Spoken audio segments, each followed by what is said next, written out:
Good evening to the bearded brethren of the No Shave November Evangelism Challenge. This evening it is November the, goodness, is it the 6th or the 7th today? And my wife's up there making fun of me. So it's all right. I'm used to it. But tonight we are going to look at, still look a little more at the Sermon on the Mount. We're going to work our way through this. Today our verses are chapter 5, so Matthew chapter 5. Verses 21 through 26.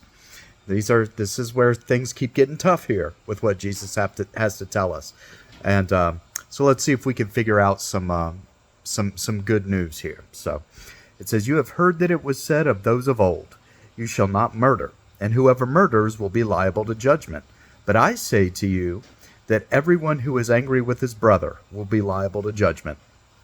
Whoever insults his brother will be liable to the council, and whoever says 'you fool' will be liable to the hell of fire.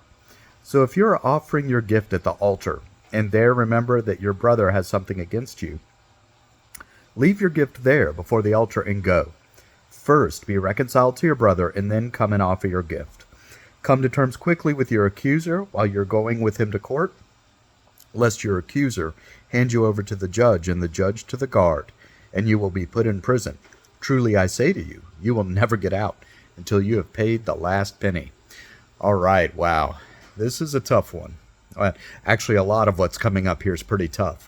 But, wow, anger. It says, "You have heard that it was said of old, the law." He's talking about the law and the traditions, that if you don't murder. All right. And, I look at that and I say, okay, good. I'm okay with that. I have never physically murdered anybody. Ever. So it's like, okay, I'm good. But that's not what Jesus says. What did Jesus says? No. He says, I say, everyone who is angry with his brother is liable to judgment. So imagine that. With Jesus, it's not good enough just to not murder somebody, which a lot of people fall into that category. But if you're angry, anger is the same in Jesus's mind as murder. That's amazing. That's mind-blowing. So let's think about that. Think about the possibility of fulfilling this law, right? And he literally, and I actually skipped over that part because I wanted to get here. Jesus literally just said he came to fulfill the law, and none of the law is going to go away until it's all been fulfilled.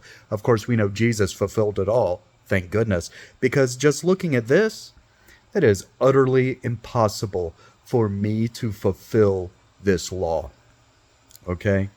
I have become a murderer so many times over.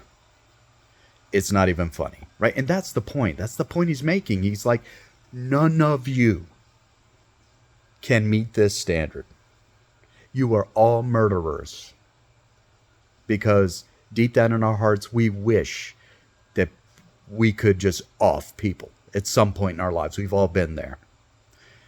But the thing that gets really cool is this. He literally says, so if you're offering a gift at the altar, so if you're there offering a gift to God, what does God say?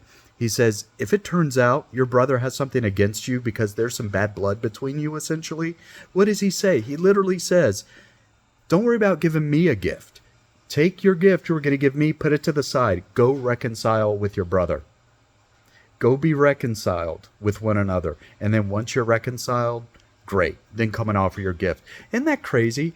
God, who deserves all the glory, all the praise, all the worship in the world because of who he is and what he's done. He literally says, you know what? Don't worry about giving me a gift until you're right with one another. To me, that's mind-blowing. That shows just how good and wonderful God truly is. That's good news, folks. That's gospel.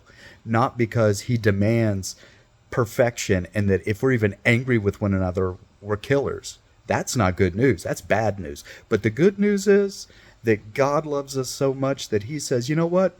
Pump the brakes. Don't even give me whatever gift you were going to give me until it's right between you two, because I care so much about how much you love one another that go ahead, put what you're about to do on the back burner and do what you need to do here. Then come and honor me. Because when we love one another, let's be honest, That's when we are most like God, when we are forgiving, when people don't deserve it, and when we are loving and put them before ourselves. I mean, this is just another example of God loving, putting himself last when he deserves to be first.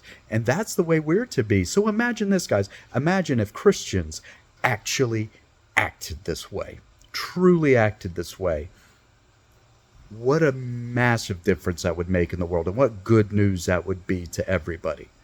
So let's think about this, guys. Yes, we struggle to live this out because we're sinful humans, but we have a God that loves us so much that he puts himself last, even in situations like this.